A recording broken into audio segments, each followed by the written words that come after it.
Hey mga idol, meron tayo dito. Ayan, sir, ma'am. Dinayo tayo.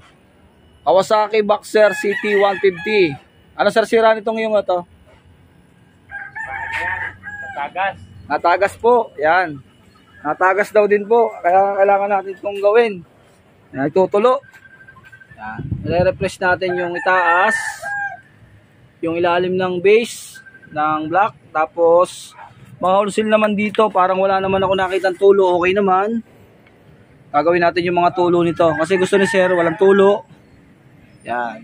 No, refresh natin mga idol. Kalasin natin ang tangke, upuan, tambutso, tapos to. Tara, kalasin natin. Kalasin natin to, papalitan natin na base gasket. Kasi po yung base gasket, replacement, kaya po nabusa, kaya lang tulo, yan o. Yan, replacement lang to. Hanapan natin ng genuine. Pang roser, parehas siya sa roser. Kasi pag roser, mahaba to. Pagka mga Badja 125, maiksi. Boxer, parehas lang. Yan mga idol, oh. Yan. Tapos side gasket, palitan na natin ng genuine. Pati clutch, all seal, palitan din natin. Yan. Tapos dinilisin natin para hindi ganito. Yan.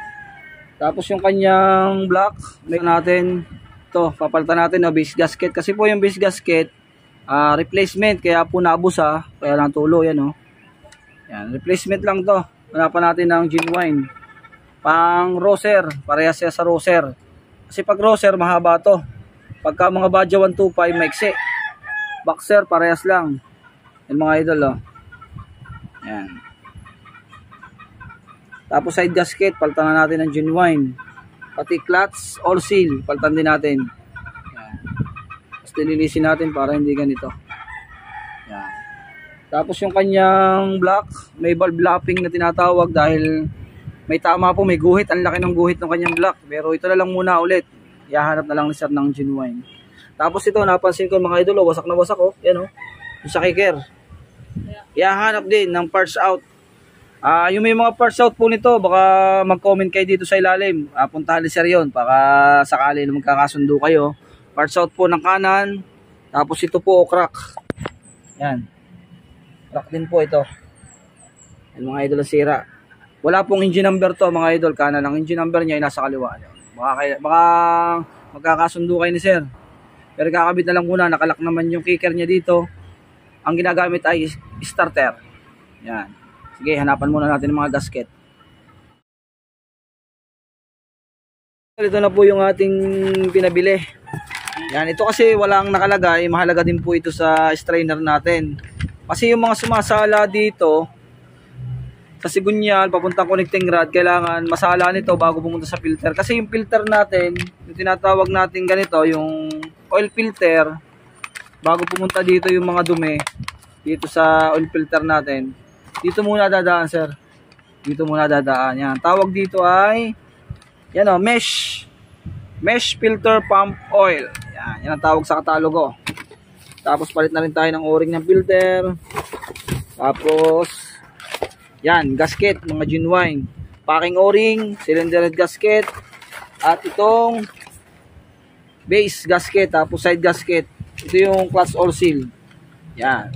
Alright.